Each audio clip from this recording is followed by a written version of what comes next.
foundation for the AC and the SI and B. That part's not going to change.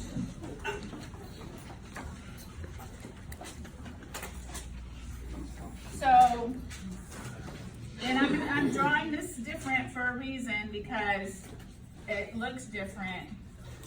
This, what I'm drawing here and what I drew in the other one is the pressure waveform. So on your vent, if you're in volume control, it looks more like a shark fin. In pressure, it's going to look like a square. Can you say that one more time? Yeah. In volume control, the pressure waveform looks like a shark fin. Oh, okay. And you guys you'll see that on your vent when you're on them today. In pressure control, the pressure waveform looks like a square because we're going to have set pressure now. So our pressure doesn't change like it did in the other one. So same thing holds true as far as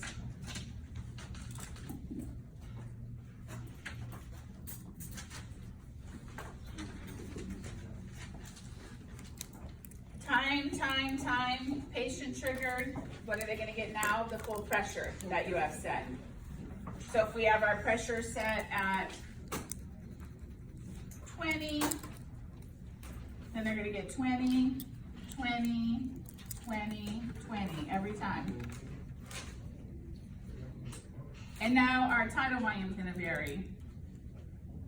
So this time it might be 400, this time it's 320, this time it's 450, this time it's 250. And on a real patient, you won't see fluctuations like that, but I'm just doing it for teaching purposes. Got it? Yeah. Okay. So pressure will stay the same, and the tidal volume is going to vary with each breath. And then the same thing over here.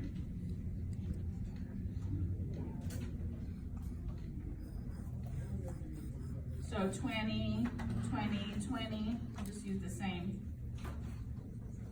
Pressure 20.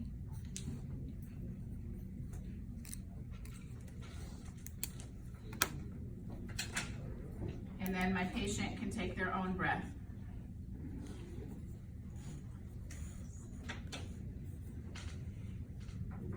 And if their tidal volumes are too low, what can we add here?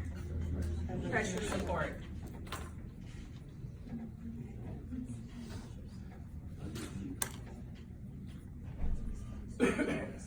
So everything else is the same. No pressure support, you can have pressure support.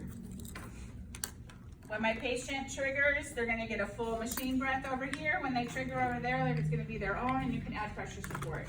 The only thing we changed is we're now ventilating with pressure instead of volume. So ACPC is lung protection mode, because we're saying do not go above this pressure. And it will help in those situations where our patients have really bad lungs and we're trying to prevent barotrauma.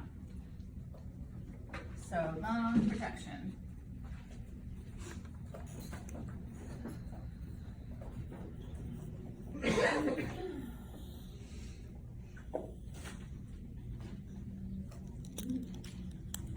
So what can we set here?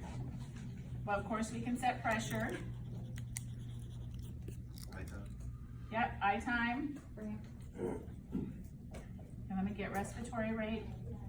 Ramp, what is the ramp? Yeah. The ramp is also called, thank you, slope, P ramp. Is there any other name? Is that all? Oh yeah, rise time, thank you. I knew I was forgetting one. Rise time.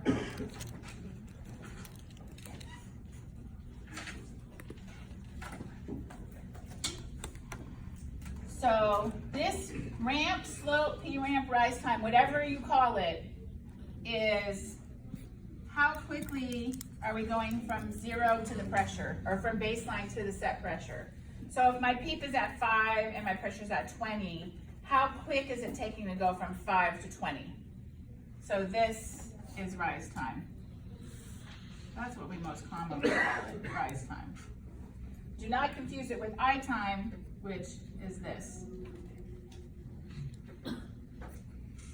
So how quick do we go from here to here? I time is how long is the breath for? Rise time, we usually just let it default.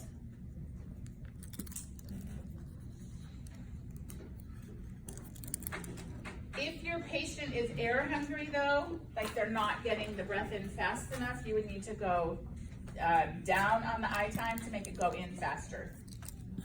Opposite of what your mind thinks. So you have to decrease the I time, because let's say, just for purposes of discussion, let's say my I time was set at 0.5, which is not a realistic setting, but whatever. So it would take 0.5 seconds to go from baseline to 20. My patient's air hungry and they're not getting the breath in enough, you go down to 0.25. Then the breath would go in 0.25 seconds instead of 0.5, so it would go faster.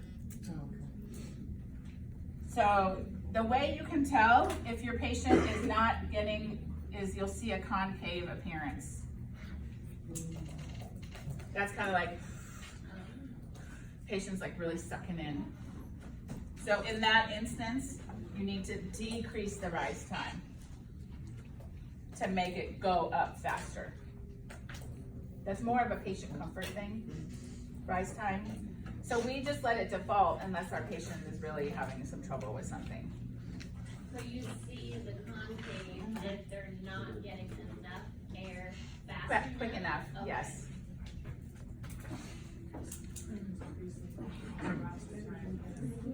Getting in faster, right. So, pressure, I time, rate, ramp. We cannot set the flow, and we cannot set the flow pattern. The flow pattern defaults to decelerating. So no flow. No flow pattern, bless you. The reason we can't set the flow is if your tidal volume varies, your flow has to vary to help meet the needs. Because if you pull more volume, you need more flow. Less volume, less flow. We talked about how those go together. So in pressure control, you cannot set the flow, and you cannot set the flow because if the volume varies, the flow has to vary with it. So if I gave you a setting and I said put the patient in ACPC and told you to set a flow of 80, you can't do that. You can't set the flow. And over there we have the exact same settings, but what? We're just going to add in pressure support.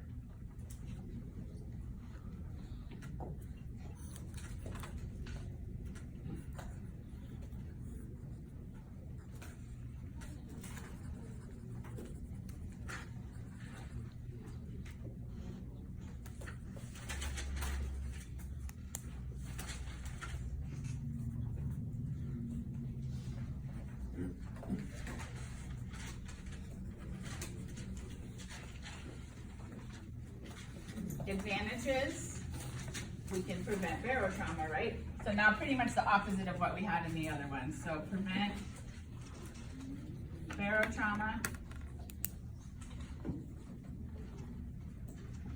Disadvantage, can't control CO2 or minute ventilation. And this is for both? Yep. Okay. So basically we're switching them. What was an advantage in BC is now a disadvantage in pressure control. Same thing, vice versa.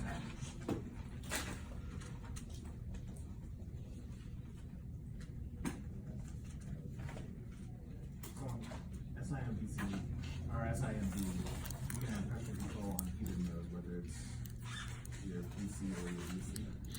Pressure Or support. it's being pressure support. Yes. So regardless. Yes. We know And that's a good question because that confuses people. You can have pressure support in SIMP BC or SIMP PC because it's the spontaneous breath, not the machine breath. So any SIMP can have pressure support. Any SIMP. Yes. Yes. I was gonna ask, so depending on the ABG is what you would determine if we use a volume control or. No, usually patient, the people that usually end up in PC, just to help you guys understand, would be like people with bad compliance problems, like CHF, ARDS, patients like that. because they're gonna have really poor compliance and we're gonna have really big pressure problems. Okay. An asthma patient, Okay. anybody that you would imagine would have bad pressure problems, so really bad resistance or really bad compliance is gonna usually end up in pressure control. Does that make sense? Okay. Is this all starting to make more sense now that we're, yeah. I do a piece. So if we have decreasing compliance and increased resistance and we're in pressure control, Karen, what's gonna happen to the pressure and the volume here? Increased resistance, so like an asthma patient, decreased compliance like CHF. How is it gonna affect my tidal volume and my pressure?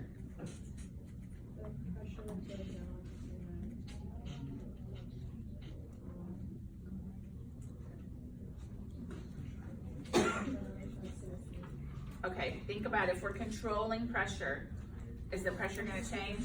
Yeah, pressure stays the same, and what will happen to the volume? It goes down, that's correct. So now we're controlling pressure. So the pressure will stay the same when you have compliance and resistant problems, and the volume will go down. And that's what happens when the compliance goes down? Yes. So you'll know your patient, because we don't usually monitor plateaus in pressure control because the plateau and the pressure are going to be the same. The way you monitor compliance problems in pressure control is to watch the volume. If your volume is going down with the same pressure over time, your patient's getting worse. If the volume is going up over time with the same pressure, your patient's getting better. Does that make sense? Because pressure stays the same. As your volume goes up, you know your compliance is getting better. Okay, any questions about this? Get your pictures and we'll talk about PRVC. That goes